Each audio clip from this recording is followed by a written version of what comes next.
by banning the adoption of Russian orphans. But the Magnitsky Act is tied to sanctions, is it not? Indeed. So they weren't talking. So if you're talking about adoption, you're not talking about adoption. They were not. Nobody was talking about adoption. Talking about children. Nobody was talking about adoption. They were talking about the repeal of sanctions so that Russian torturers and murderers could freely travel and keep their money in America. Adoption is, in effect, code to Russians for talking about lifting sanctions. That's correct. Is there any reason that anybody in the president's circle should know that? I can't speak to their frame of mind, but Can you imagine that they would not know that? I don't want to put thoughts into anyone else's head, but I can say with certainty that nobody was talking about adoption. Got it. So you have had to become kind of a sleuth of sorts to sort through a lot of this stuff. You've hired investigators. You've worked with investigators. Your book, Red Notice, describes some of that investigative work. We have a phrase here, follow the money. Yep. How important is following the money to successfully investigating Russian election influence operations? Well, following the money is the key to all of these types of situations. And how useful are tax returns as an investigative tool in following the money as you describe? I'm not sure about tax returns. What I can tell you is that tracing wire transfers to organizations connected to any public or any foreign policy objectives of the Russians will tell you a lot. And just to give you an example, we traced... And on the other side, if an American has been engaged in such transactions, and if he has truthfully filed tax returns, then the tax returns would also provide evidence of those connections, would they not? Presumably, if the tax returns have full disclosure, then that should be an area of interest. In the sentence in which you said that addressing these sanctions was the single most important foreign policy initiative or pursuit of Russia, you also mentioned their use of banks in America. That rang a bell with me. Why did you mention Russian use of banks in America, and what would you like us to do about Russian use of banks in America? Well, basically, a lot of the money that comes out of Russia is money that's the proceeds of crime, and all of that money, if it's sent in dollars, goes through American banks, and so we have a great opportunity here to investigate and seize money that's the proceeds of crime, and as a national policy, I think that it should be used much more than it currently is. We should act on that opportunity. Indeed. Thank you. Thank you, Senator Whitehouse. Senator Graham. Well, I want to thank the ranking member and the chairman for having this hearing. Mr. Browder, thank you. It's this whole story reads like some kind of novel that nobody would buy. It's got to be fiction, but unfortunately, maybe it's true.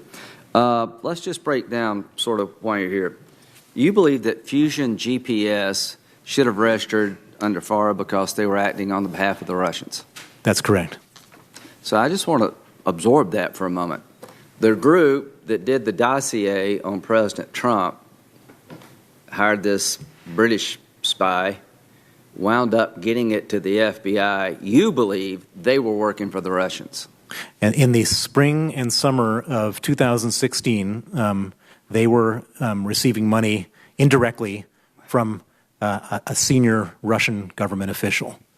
Okay. So these are the people that were trying to undermine Donald Trump by showing he had nefarious ties to Russia. Is that what you're saying?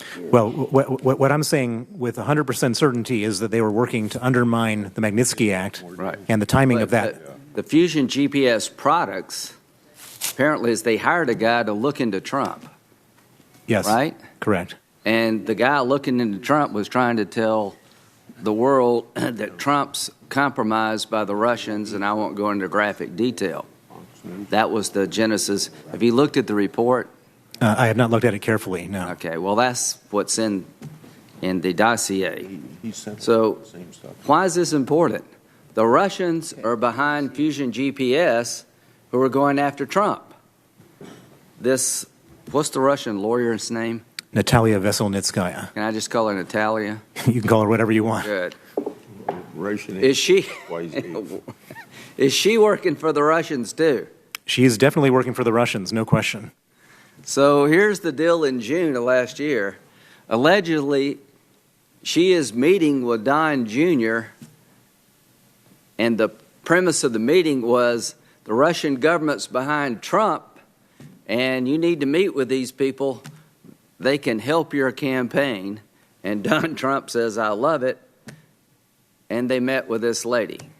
Is that the general idea of what happened in June? That's apparently what was reported happened in June, yes. So she's working for the Russians, and she's trying to communicate with her oligarch friends that the Russians are on Trump's side. We got an email to that effect. Right, yes. Is it common for Russia to play both sides against the middle? Yes. So what you need to understand about the Russians is there is no ideology at all. They're just in the business of, Vladimir Putin is in the business of trying to create chaos everywhere. So you've looked at this closer than anybody I know. You believe Fusion GPS is actually backed by the Russians. They're trying to find dirt on Trump. You believe this Russian lawyer, Natalia, is working for the Russians. She has been introduced to Don Jr. by a business partner of the Trump, saying the Russian government's behind you. They want to help you. You need to meet with this lady. That's kind of interesting. So WikiLeaks and the DNC and Podesta's email. Do you have any doubt it was the Russians who actually stole the DNC documents and Podesta's emails? Well, I rely on the 17 intelligence agencies of the United States government. Is that something you think they would do? Of course. The Russians will do anything they can get away with, and even stuff they can't get away with. All right, interesting. Do you know Paul Manafort? I do not. Have you ever heard of Paul Manafort? I have. He represented Russia's puppet in the Ukraine. Are you familiar with that? I am indeed. Are you familiar with his profile? Yes. That he was intricately involved in the Putin world. Yes. Do you think Russia would see him being campaign chairman for Trump as a great opportunity? Well, I can't imagine that they wouldn't have seen it as a great opportunity if he was intimately connected to their puppet in Ukraine. Do you think there's any chance at all that meeting in June that somebody didn't call the Russian intelligence services to explain what went on? I'm sorry, who's calling? Okay, the meeting in Trump Tower. Right. Do you think, what's the likelihood that meeting took place and the people in the meeting didn't call the Russian intelligence services about how it went? Well, I can tell you with 100% certainty that the Russian intelligence services would have been aware of that meeting in advance as they were plotting it out. There would have been weeks spent studying how to best achieve the results in that meeting. The purpose of the meeting is not about adoptions, but try to get the Trump world friendly to the idea of repealing the Magnitsky Act or removing people from the list. Yes. You believe that's the purpose of the meeting? I believe that was the purpose of the meeting. I'm 100% certain that in the Trump world of June 2016, they probably didn't know that adoptions meant Magnitsky Act. Trust me, I don't think they knew that. But it was pretty clear that once you got into the meeting, what they were actually talking about.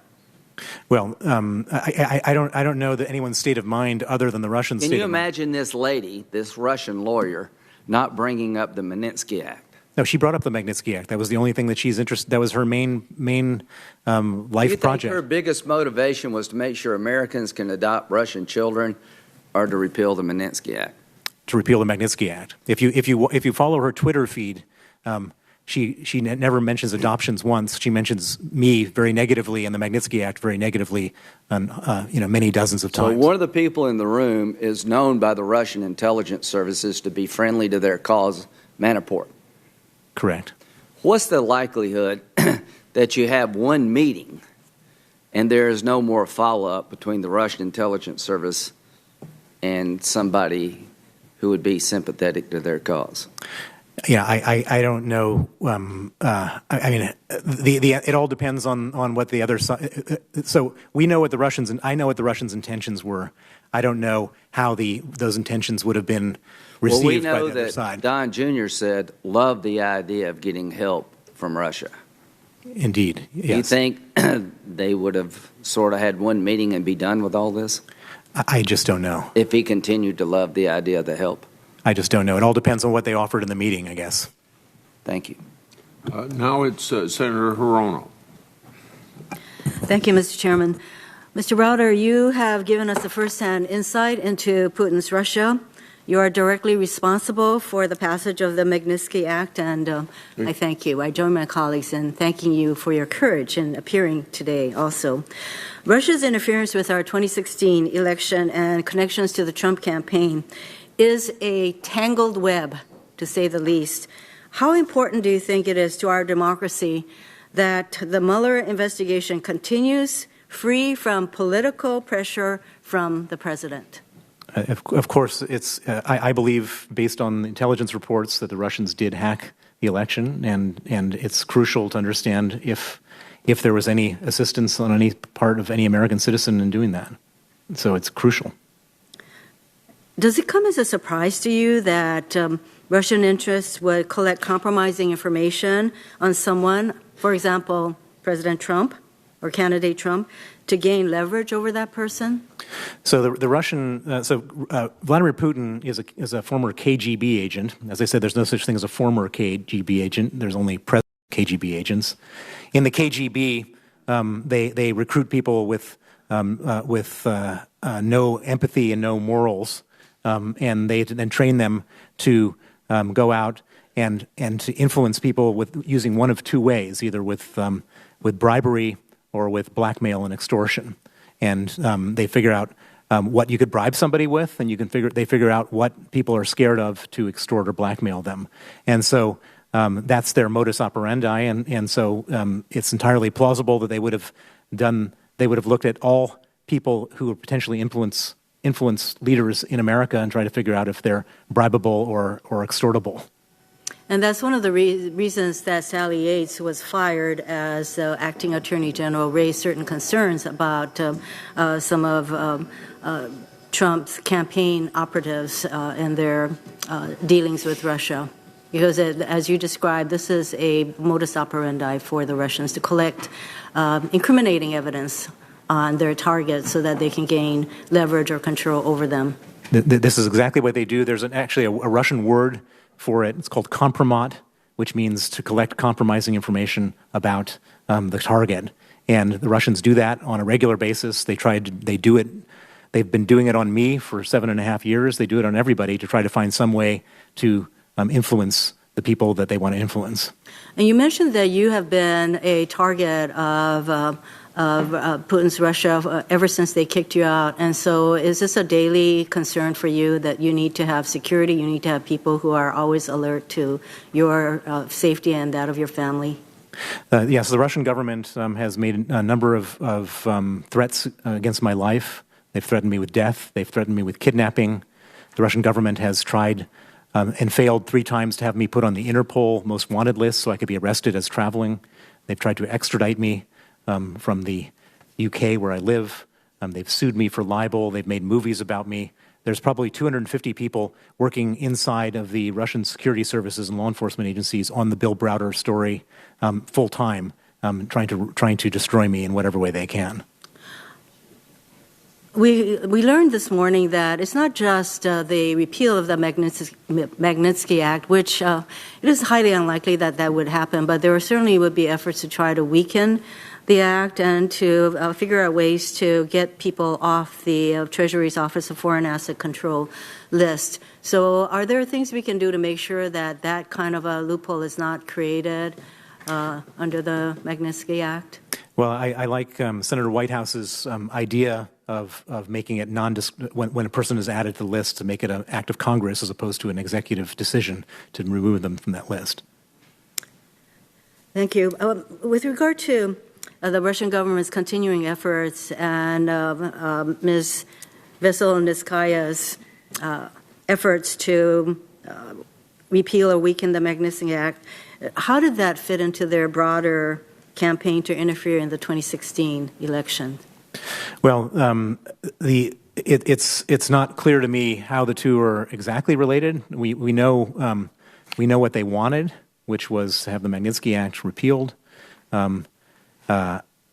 Whether there was any Maybe perhaps they thought that the probability of that was higher with their preferred candidate than the more preferred candidate than their less preferred candidate. I'm not 100% certain that they wouldn't have made the same attempt with the Democratic candidate, Hillary Clinton, if there was any opening or receptivity there. The Russians are nonpartisan when it comes to interference into foreign policy and U.S. Affairs. They would gladly talk to, try to bribe and try to blackmail anybody. You describe a scenario or an environment in which they are totally ruthless in trying to achieve their ends, and it doesn't matter who they work with. If they sense a weakness in someone, they will go after that person and figure out how to gain leverage over that person. After you contacted the Department of Justice regarding FARA noncompliance, have you received any updates from them regarding the complaint you sent to them in July? And at the time of the complaint, did you have any reason to believe that any of the individuals involved had met with any political campaign people? I received no updates since July, and that we know for sure that part of their campaign was running around Capitol Hill. One of their biggest, one of the people that they were able to convince to go along with them is a member of the House of Representatives from Orange County, Dana Rohrabacher, who they have met with on a number of occasions, and who has been effectively touting spreading their propaganda around the House of Representatives. We had a hearing yesterday about the FARA, and there's another law called the Lobbying Disclosure Act. Have you given any thought to the juxtapositioning of these two laws and how FARA registration has dropped considerably since the passage of the Lobbying Disclosure Act? Do you have any thoughts about how we can make sure that FARA remains the important registration act? Yeah, there's a loophole you can drive a truck through in the Lobbying Disclosure Act, which says that you don't have to register for using FARA if you're a company. And as we've discussed here, there's a number of companies that are effectively acting as proxies of the state, and so something needs to be done to close that loophole. Thank you, Mr. Chairman. Senator Klobuchar. Thank you very much, Mr. Chairman. Thank you so much for being here, Mr. Browder. And thank you for uncovering the facts. And I'm sure how I can tell it's difficult to talk about the life and tragic death of your friend and someone who was your colleague. And I think the story needs to be told. It's been told when the Magnitsky Act passed. I remember Senator McCain taking the floor and Senator Cardin and others. But it has to be remembered, because the only way we're going to change this moving forward and make sure this doesn't happen in America again with our own elections is by telling these stories and getting to the bottom of the facts. And while a lot has been devoted to talking about Natalia Veselnitskaya, I tried it over Lindsey Graham's pronunciation there. Based on your own experience in Russia, do you have any comment on the other person attending that meeting, Mr. Akhmetshin, on his background, and why do you believe he was in attendance at the meeting? Yeah, so Rinat Akhmetshin is a former Soviet intelligence officer. As I've mentioned several times now, there's no such thing as a former intelligence officer in Russia. Mm-hmm. It's like the Hotel California. You can check out any time you like, but never leave. Mm-hmm. He became an American citizen, and I know many people who have had contact with him, and he's described on a regular basis as being a shady and shadowy character, untransparent about what he does, but he seems to have gained the confidence of a lot of people in Washington. And he has been effectively a proxy for interests of the Russian government here in Washington. Mm-hmm. And you talked a lot about with other senators about how when you hear that she says she's there to talk about adoption, that in fact that was just code for the repeal of the Magnitsky Act. But I wanted to, as the head of the adoption caucus with Senator Blunt, and having been firsthand involved in those issues of when suddenly those children were used as a pawn because Vladimir Putin was so angry about the passage of this act, Could you talk about that issue in terms of what this has meant? You must know people and have contacts with people that have been trying to adopt. Yeah, well, so let me say that this is one of the most heinous parts of this whole story. As you know, as an adoption expert, the Russians never let Americans adopt healthy orphans, just the sick ones. And Americans would go with open arms and open hearts and take in children with HIV, Down syndrome, heart conditions, spinal bifida, etc., bring them back to America, nurse them to health, and love them.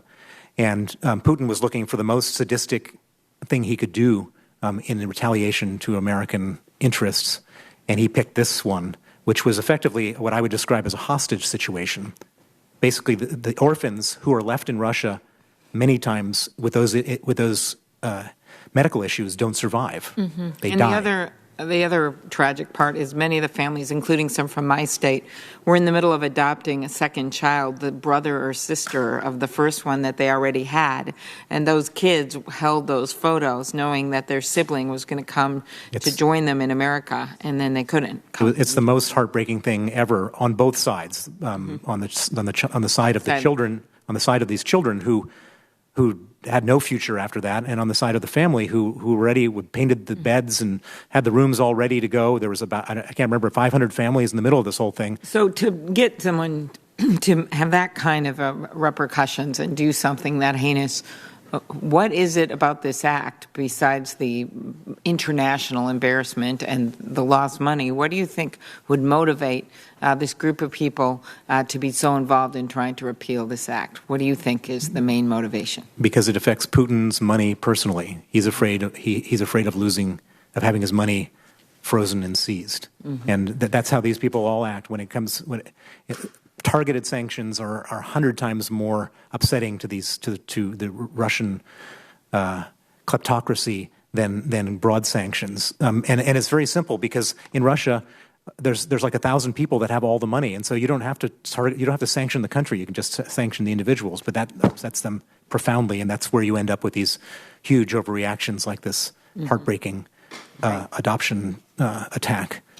Exactly. So just in terms of all of this, when you follow the money, that's why this is so, because I think it's hard for people to understand why this meeting would occur, why you have lawyers devoted and people devoted to trying to overturn this act.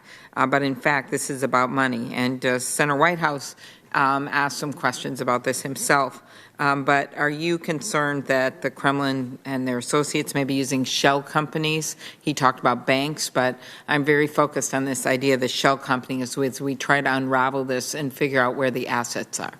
Yeah, and anytime you can use anonymous companies to hide beneficial ownership, the Russians flock to it. And not just the Russians, but all kleptocrats flock to these places. And there's a movement going around the world now to make beneficial ownership fully transparent. And as I understand, one of the few remaining places in the world where you can actually still be anonymous is in the United States and certain states. And so it's an important piece of work to do to make sure that the U.S. doesn't become a haven for dirty money from places like Russia. And then my last question here, the Foreign Agents Registration Act, the subject of this hearing.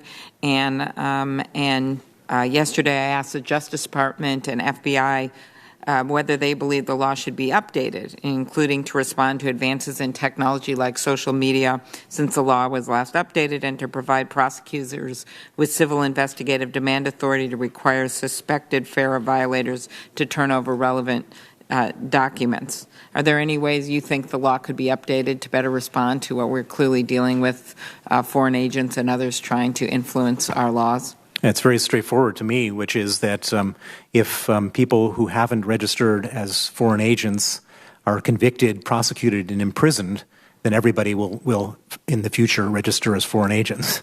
Mm-hmm. Very good. I think that's pretty straightforward. And I also wanted to thank you. I know Senator Rono went through with you how you personally have been attacked since being willing to come out and make this your, in your words, life's mission to avenge the death of your friend and also to stop this from happening to other people. And I had the honor of meeting Vladimir Karamurza with Senator McCain several times. And what a brave man to think he's been poisoned not once but twice. Yes. And I know you yourself must be concerned of such risks. So thank you for coming before this committee. Thank you. Senator Blumenthal. Thanks, Mr. Chairman. I want to join my colleagues in thanking you for being here today and admiring your courage and tenacity in the face of evil. I don't think there's any other way to characterize Vladimir Putin and what he has done both to Sergei Magnitsky and to countless others in Russia and around the world. I want to focus, first of all, on following the money. When I was a federal prosecutor, we sometimes did wiretaps, and we overheard mobsters using code words for dollars, like tomatoes and fish. In this case, adoption was referring to the thing of value, which for Vladimir Putin was lifting sanctions, which meant money to him.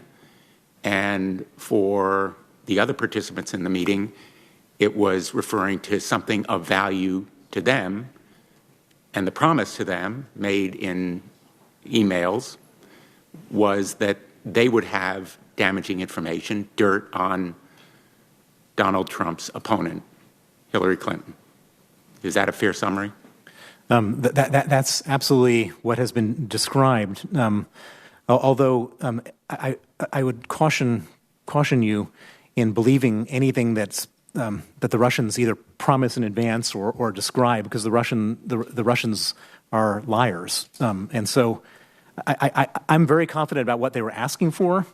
I'm not so confident about what was being offered. Something was being offered, but I wouldn't believe the Russians, and I wouldn't believe the enticements that they might have put in front of them to get the meeting, because anything could have been offered in reality. Is there any doubt in your mind, knowing as well as any American how Vladimir Putin operates, that Natalia Veselnitskaya was there acting on behalf of Vladimir Putin and the Russian government? There is no doubt. And is there any doubt in your mind that Rinat Akhmetshin was aiding her with knowledge about her acting directly on behalf of Vladimir Putin and the Russian government? There is no doubt.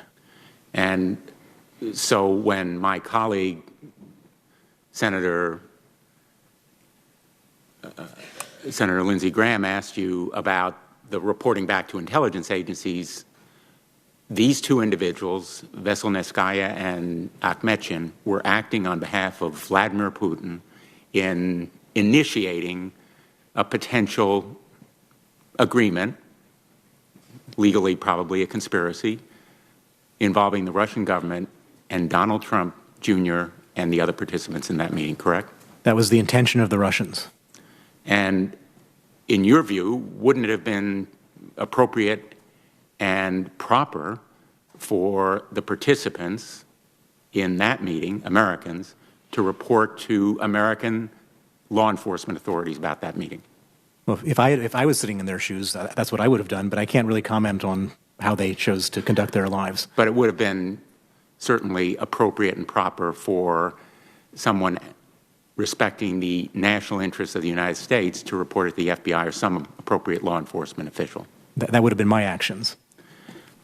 In terms of following the money, the Russians have a well-rehearsed and used playbook, do they not, of building business ties with officials abroad as a first step in co-opting them and enlisting them so as to build a financial self-interest on their part. Well, as I said before, they either use bribery or blackmail to get people to cooperate with them. So there's many examples of what you're talking about. Gerhard Schroeder became the former Chancellor of Germany became a big advocate for Putin and for Gazprom by getting, a large regular payment from Gazprom. It's absolutely in their nature to do that for the people who are susceptible to bribery. Well, if you were in Robert Mueller's shoes as the special counsel, would you be looking into potential financial ties between members of the Trump campaign who are alleged to have conspired with the Russians in undermining our democracy and the Russians? Those financial ties would certainly be relevant, wouldn't they? If I was investigating this story, I would follow the money as a first step in any investigation. And so you would be looking into financial connections and relationships between people involved in the Trump campaign, including those 3 individuals at that meeting, and Russians, not only outright bribery, but also potential investments with Russian companies because they represented Vladimir Putin, correct? So anytime that we're involved, and I have been involved in it for the 7.5 years in tracing the money from the crime that Sergei Magnitsky was killed over, and in all of the work that we've done, we have always traced the money. And if we find somebody we believe is suspicious, we then see where the financial flows go to them. And so it's sort of an obvious first step in any investigation to look at business ties, money, and connections. And Veselnitskaya and Akhmetshin also, in terms of following the money, use various representatives here in addition to themselves, do they not? They did. They used Glenn Simpson from Fusion GPS, Ron Dellums, Cozen O'Connor Strategies, the Potomac Square Group, all U.S.-based, Washington, D.C.-based firms.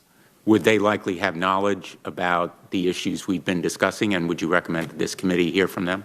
Indeed. You mentioned, I think, Yuri Chaika, who is the prosecutor in the Moscow area. In his email to Donald Trump Jr., Rod Goldstone claims that the information he has that could harm Hillary Clinton's campaign would come from the Crown Prosecutor of Russia. There is no such position as Crown Prosecutor. It's widely assumed that Rod Goldstone was referring to Yuri Chaika, Russia's Prosecutor General and a close ally of Vladimir Putin. Are you familiar with him? Yeah, Yuri Chaika is one of Putin's closest confidants. He's one of the people most compromised by the Magnitsky affair, and he was also deeply involved with Natalia Veselnitskaya, working hand in glove with her on this whole initiative that they had launched in America, not just in terms of Donald Trump Jr., but in terms of lobbying Congress. And again, following money, he would have a financial interest as well as a political interest in the Magnitsky Act, would he not? Well, he's a potential Magnitsky designee, person who should be targeted under the Magnitsky Act.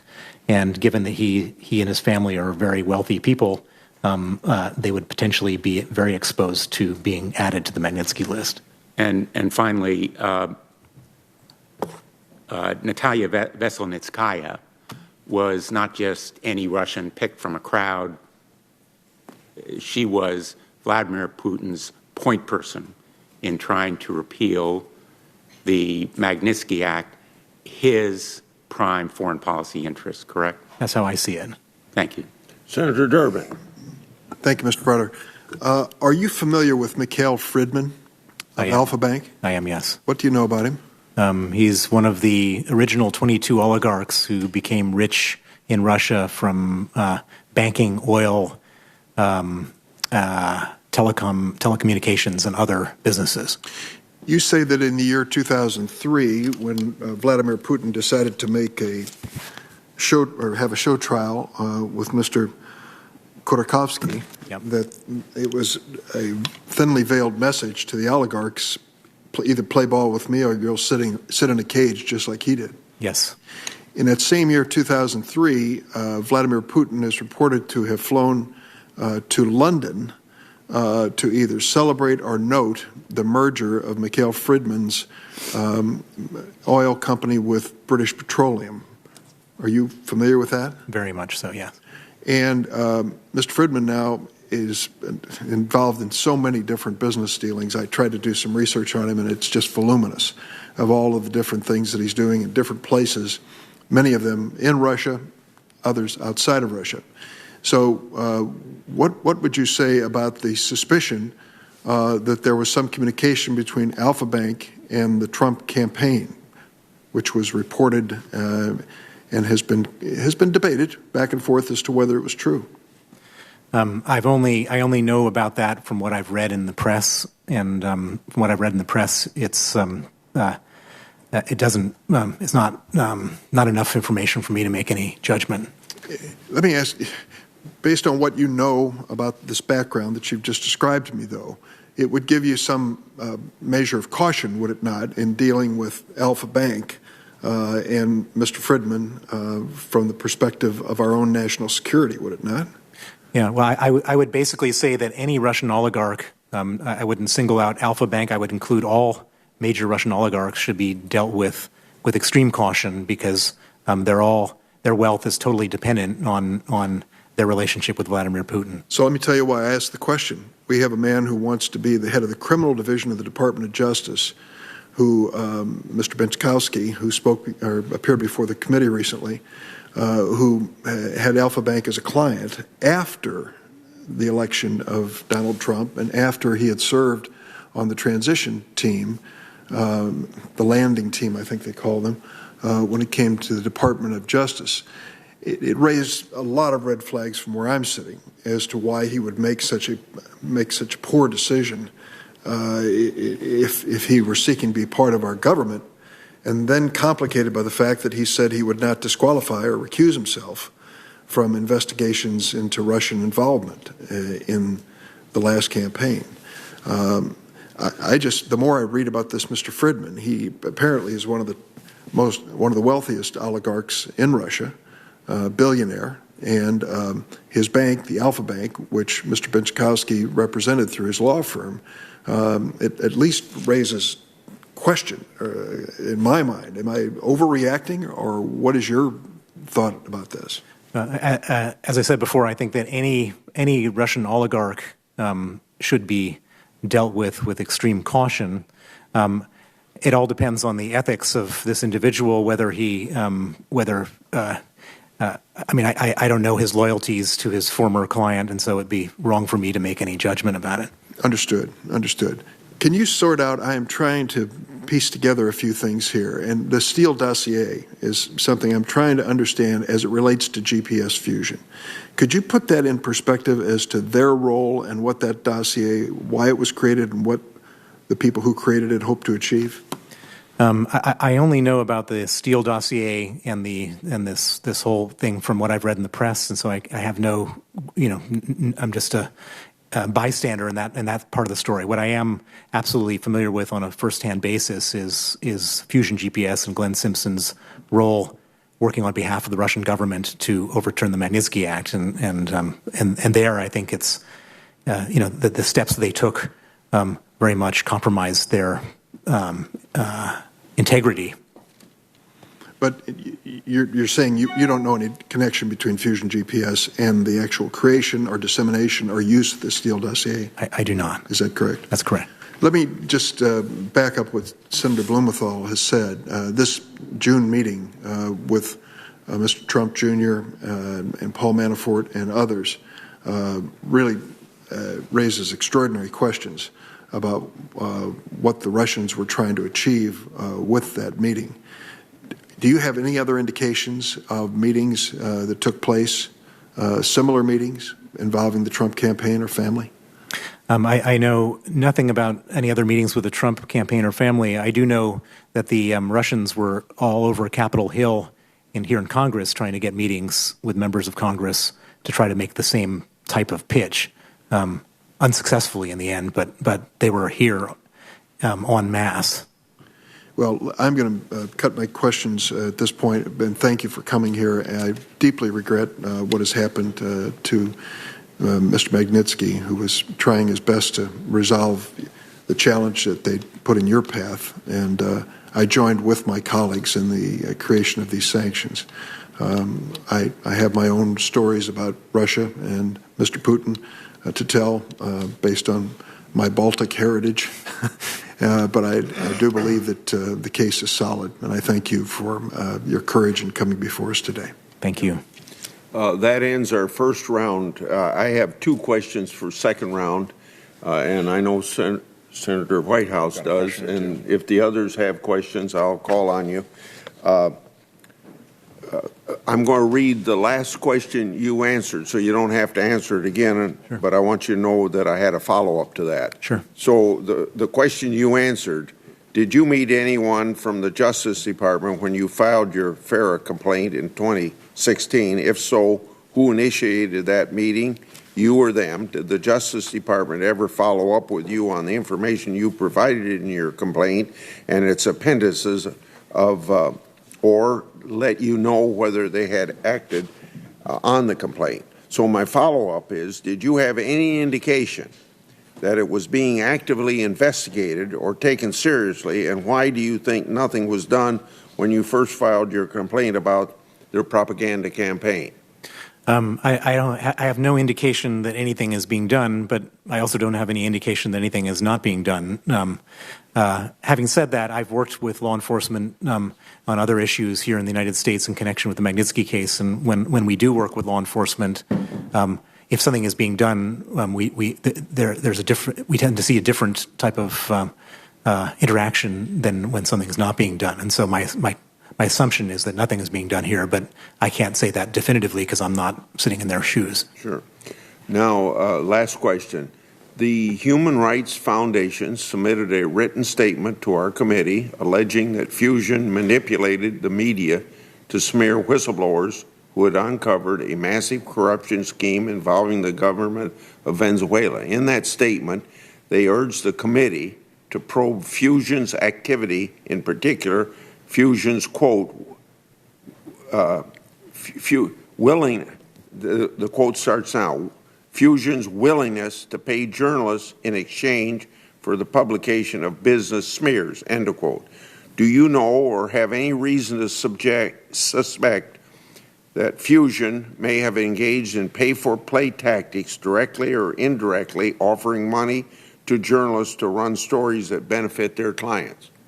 I don't have any hard evidence to present in that area, but I suspect that a number of journalists, and one in particular here in Washington, was operating so far outside the bounds of normal journalistic integrity that there must have been some incentive for them to be doing it coming from Fusion GPS. Okay, so Senator Whitehouse. Thank you, Chairman. This has been a great hearing, and I appreciate it. Fusion GPS is a firm that does opposition research for clients on a case-by-case basis, sort of like a lawyer taking up a client, and then at the end of the job, they separate. Correct?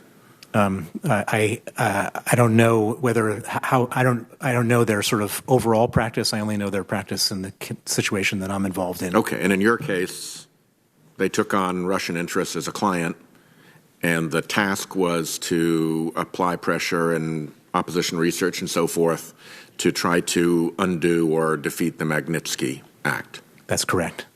With respect to Fusion GPS having commissioned the Steele dossier, do you know who the client was for that particular task? I do not. Okay, so you have no evidence that the Russians had any involvement in commissioning that particular document? No. Okay. Quick point, you mentioned that the Russians either use bribery or blackmail. Once they've got a business person in a foreign country where they want to exert influence enmeshed in a bribery scheme, are they perfectly willing to use the threat of blackmail about their own bribery scheme against that individual? Oh, absolutely, of course. I mean, effectively, the moment that you enter into their world, you become theirs. They've got you both ways, with the carrot of continued bribery and the stick of exposure and blackmail if you. And that is how every single one of their relationship works, and that's how they grab people and keep them. And once once you get stuck in with them, you can never leave. So investigating financial transactions and understanding financial relationships is critical to this. Indeed, yes. Let me ask you a 50,000-foot question. Let's just pull up to the highest levels of kind of policy. Corrupt kleptocrats and international criminals make themselves rich in criminality and corruption. But then at some point, they need the legitimate world in order to protect and account for their stolen proceeds. How good of a job is the legitimate world doing about fencing off the corrupt world rather than facilitating it and aiding and abetting it? How well is the United States of America in particular doing in that role? The answer is that Am I correct about the first thing, that they need us? They need us desperately. As easy as it was for them to steal the money in Russia and other places, it can be stolen from them. And so they like to steal the money, commit their crimes, kill the people in Russia. In the corrupt world. And then come here in legitimate world with the rule of law, with the property rights, and with all the protections, and keep their money in the legitimate world. And how good a job is the legitimate world and America in particular doing about cleaning that? The legitimate world and America in particular are failing in an absolute way in keeping them out. And in fact, there is such a financial incentive in the legitimate world for enablers to take their money and to help them, enable them to keep their money here and to protect them, that it's a completely lost game. I'd note that the American Bar Association, of all things, has stated its opposition to our incorporation transparency bill, which would appear to be driven by that group of enablers who are also members of the bar. Well, the lawyers are some of the worst enablers in these situations, and they somehow say, well, everybody needs a legal defense, and that's their justification for working for some of the most heinous people on the planet. In the long run, in the contest of ideologies that the world is presented with between freedom and democracy and corruption and unitary power, what is the effect, do you think, of freedom world's participation in aiding and abetting corrupt world? Well, basically, we're eventually going to become the corrupt world if we don't stop. This is a war of ideology between rule of law and criminality, and if we allow all the criminal money to come here, then it's going to corrupt us until we end up like them. And if you're an ordinary Russian or an ordinary member of an African kleptocracy, just a regular person, and you see these vaunted temples of democracy like America actually aiding and abetting the kleptocrats who are robbing your country, how do you think that would make people feel about what we have to offer? Totally demoralized. Thank you. Senator Blumenthal. Thanks. Just a few more questions, and I want to again thank you because I think this hearing has been one of the most important we have held before the Judiciary Committee. I apologize for the absence of a number of our colleagues here today, but I think they will be very interested in your story and your recommendation. I want to come back to Yuri Chaika, because I think he is a key figure for our purposes in this committee and for the investigation of potential conspiracy between the Trump campaign and the Russians.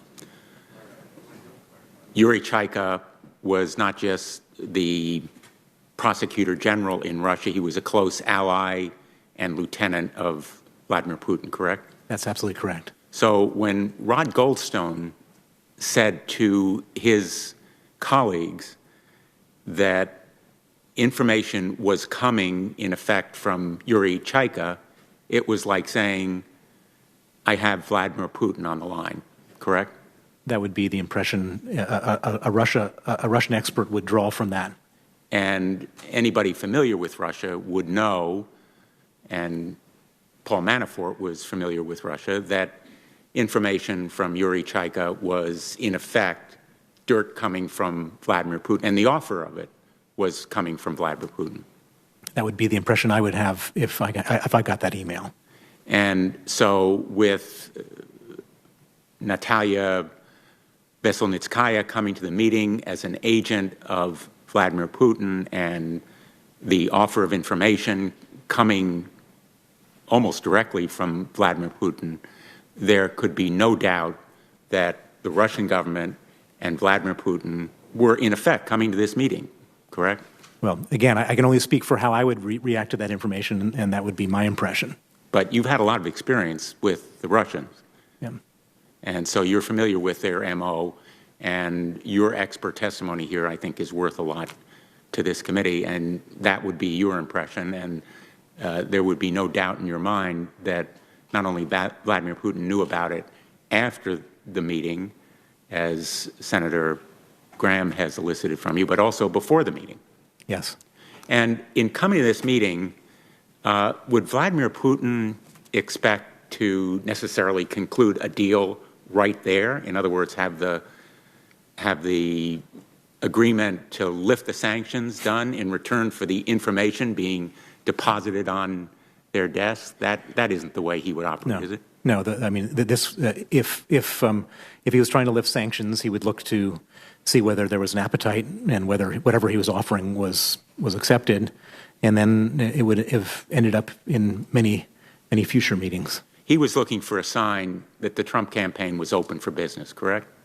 I would imagine that he was looking to see whatever he was offering, whether there was whether that offer was looked at favorably or not. He was looking for a positive sign that they were open to deal further. I would imagine that's what he was looking for. And in terms of the likely scenario afterward, there would be additional contacts, possibly meetings, other communications. Well, if this had led to interest, it would have, and so we don't know. I mean, I'm not aware of any further meetings other than that first meeting. You wouldn't be aware of it because you don't have access to any of the classified information, any of the intercepts, any other information that might be available to the special prosecutor. That's correct.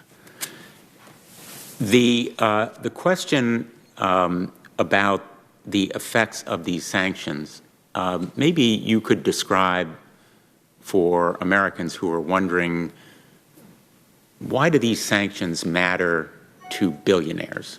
In other words, they have the money, they're on a list, they can't open bank accounts in Bank of America, say, but why should that matter to these oligarchs who are worth billions and they can still travel the world and do everything they want to do and they're still wealthy? It really does matter, and it matters because they cannot only just not open bank accounts in America, they can't open bank accounts anywhere in the world. No bank wants to be in violation of U.S. Treasury sanctions. Furthermore, no foreign company, no international company wants to be in violation of Treasury sanctions. And so they can no longer transact business with anybody. So effectively, they become a financial leper, a financial pariah once they get onto the Magnitsky list. And if you have $1 billion and you can't keep it anywhere, and you can't buy anything from anybody, and you can't do any business with anybody, you won't be able to make any more money for sure. You won't be able to invest your money, and you'll be afraid that your money might be frozen in some countries. You can't go to London or Paris or New York and stay at the expensive hotels and put it on a credit card or cash a check or do any of the normal things that oligarchs and billionaires do. You can't do any of that stuff, and so they have to then find ways around it. And in fact, we've discovered that some of the people on the Magnitsky list are effectively breaking sanctions by creating nominees who do all their stuff for them. And we've, in fact, shared that information with the Treasury OFAC division to say that the Magnitsky sanctions are being evaded by certain people on the Magnitsky list. Is it your experience that OFAC is sufficiently aggressive in enforcing these sanctions? So far, I think that the guys who are being put on the list are running circles around OFAC. So the answer is no. That's correct. Sanctions have not been sufficiently enforced. And I might just add, that's my experience as well in overseeing other sanctions relating to Iran and Russia, that there is a need for far more aggressive enforcement. It's fine to have their names on the list. It's fine to have the law in the books. But if it's not enforced, it's dead letter, correct? That's correct.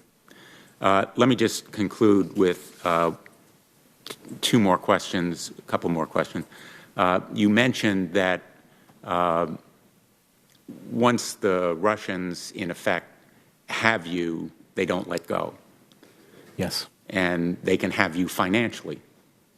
Yes. So that anybody doing deals in Russia or taking payments or benefits from Russia can be had, in effect. Well, they have to have you compromised in some way. In other words, if you're just doing arm's length business with them and you're ready to give up your arm's length business, they have no leverage over you. But the moment that somebody enters into any type of illegitimate situation with the Russians for their benefit, that's the moment that the Russians have you. So that, as you know, there have been allegations, and we believe they're under investigation, that the President's former National Security Advisor, Michael Flynn, took payments from the Russians without properly declaring them or getting permission to receive them. That would have been the kind of fact that the Russians could hold over him, and they would, correct? Well, I don't know the consequences of that. If there were consequences, or if there's real legal consequences to him of that, then that's a sort of stereotype example of compromising somebody to get control over them. And if, for example, there were projects to build hotels or office buildings in Russia that required permits, and the permits were promised through channels that might be illicit or in ways that might be improper, that would be something that could be held over the head of an American businessman, correct? If there was clear evidence that the Russians could have created of an American violating the Foreign Corrupt Practices Act, that could then be used as leverage, that could then be held over the heads of an American. Thank you. Thank you, Mr. Chairman. Before I adjourn the meeting, one last thank you, and appreciate very much, more importantly, you're willing to stay overnight so you could appear again today. I think I've heard from my colleagues a very valuable witness that you have been, so I thank you, and Godspeed. Thank you.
Looking live now at the floor of the U.S. Senate, where lawmakers